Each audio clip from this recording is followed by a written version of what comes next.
इस वीडियो में हम बात करेंगे फ़िल्टर फंक्शन के बारे में।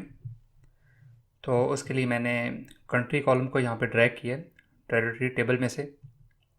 तो मैं इनकी आपको जो रिलेशनशिप है वो मैं आपको बताता हूँ। हम मॉडल पे क्लिक करेंगे और यहाँ पे आप देखें कि हमारे पास टेरिटरी है। टेरिटरी का रिलेशनशिप जो है कस्टमर के साथ वो 1 to many है, और कस्टमर का जो सेल के साथ रिलेशनशिप है वो 1 to many का रिलेशनशिप है। ठीक है, तो दोबारा में रिपोर्ट में जाते हैं।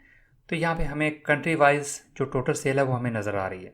ये वैल्यू जो हमें नज़र आ रही है इसके अगेंस्ट कोई भी कंट्री नहीं है, क्योंकि यहाँ पे ये एम्प्टी है। तो ये वाली ये वो सेल है जो किसी भी कंट्री को बिलोंग नहीं करती।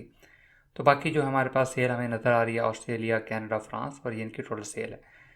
तो हम ये चाहते हैं कि हमें वो वाली सेल्स नज़र आएँ जिनमें जो सेल्स अमाउंट है वो ग्रेटर दैन 50 है।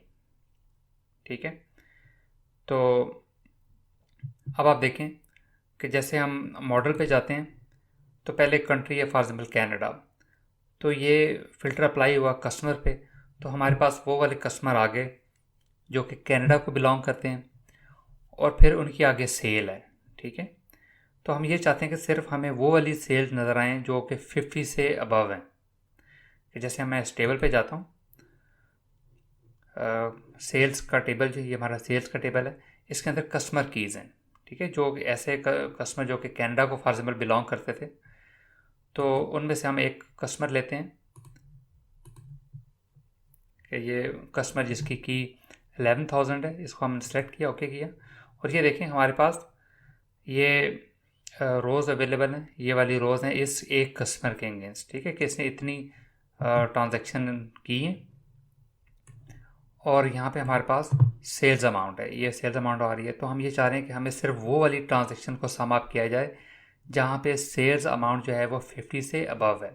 ठीक है, तो मैं इसके फ़िल्टर्स को क्लियर करता हूँ और हम एक मेशस लिखते हैं, सेल्स विद फ़िल्टर।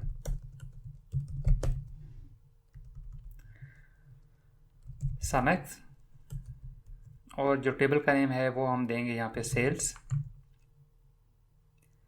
सेल्स का टेबल ये पहले हम ऐसे लिखते थे, सेल्स देते थे, फिर उसके बाद हम इसको आगे कैलकुलेट करते थे।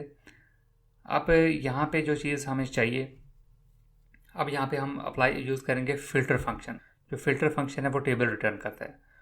तो कौन सा टेबल इसको देना है हमने, सेल्स, और इसका जो है दूसरा इसका पैरामीटर है वो है फ़िल्टर एक्सप्रेशन।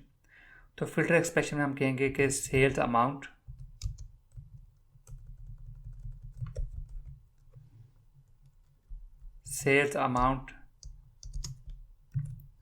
Greater than 50। ये फ़िल्टर फंक्शन हमें सेल्स का वो टेबल रिटर्न करेगा जिसमें सेल्स अमाउंट ग्रेटर देन 50 होगी। सम एक्स को ये हमने टेबल प्रोवाइड कर दिया, और उसके बाद हम अपनी एक्सप्रेशन लिखते हैं कि sales amount plus freight, sales freight, और ये हमारा कंप्लीट हमारी एक्सप्रेशन होगी। तो इसको मैं एंटर करता हूँ और यहाँ पे हम इसको ड्रैग करते हैं, सेल्स विद फिल्टर। तो अब आप देखें यहाँ पे जो वैल्यूज़ है ये 191 है, ये 188 है, फिर ये 200 है, ये 197 है। यहाँ पे वैल्यूज़ हमें हाई नज़र आ रही हैं और यहाँ पे हमें लो नज़र आ रही हैं। वो इस वजह से यहाँ पे हमारी जितनी भी ट्रांजैक्शन थी उनको हमने सम कर लिया था, और जो सेल्स विद फ़िल्टर है इसमें सिर्फ वो वाली ट्रांजैक्शंस आई हैं जो कि जिनमें सेल्स अमाउंट ग्रेटर देन 50 था। तो इस तरह हमने इस पर ये वाला फ़िल्टर फंक्शन अप्लाई कर दिया। इसके ऊपर हम एक और चीज़, हम एक यहाँ पे स्लाइसर को ड्रैग करते हैं कि हमारा कस्टमर का जो टेबल है, यहाँ पे एक हमारे पास कॉलम है जेंडर, ये हमने स्लाइसर लिया। ये देखें जैसे मैं फ़ीमेल पे क्लिक करूँगा तो ये देखें अब इस पर कौन कौन सा सेल्स विद फ़िल्टर में कौन कौन सी फ़िल्टर अप्लाई हुए हैं। पहला फ़िल्टर इस पर कंट्री अप्लाई हुआ है, दूसरा फ़िल्टर इस पर अप्लाई हुआ है जो हमने कहा था कि सेल्स अमाउंट ग्रेटर देन 50, ये दूसरा फ़िल्टर है, और तीसरा फ़िल्टर इस पर अप्लाई हुआ है जेंडर, फीमेल। तो इस वीडियो में हमने देखा कि फ़िल्टर फंक्शंस को किस तरह यूज़ किया जाता है।